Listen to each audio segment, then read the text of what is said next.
मुतालिक बात करेंगे। एशिया कप T20 सुपर 4 मरहले के अपने आखिरी मैच में पाकिस्तान टीम बांग्लादेश के खिलाफ मैदान में उतरेगी। मैच पाकिस्तानी वक्त के मुताबिक शाम 7:30 पर शुरू होगा।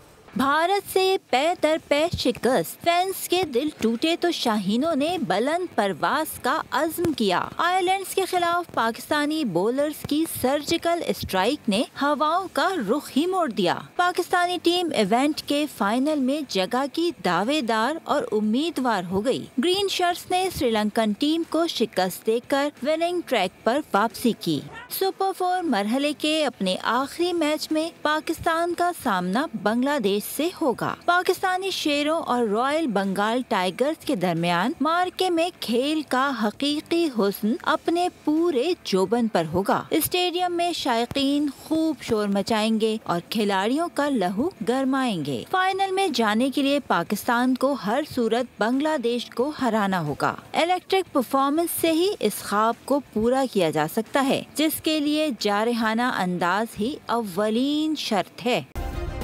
सब्सक्राइब करें और बेल दबाएं ताकि कोई खबर रह न जाए।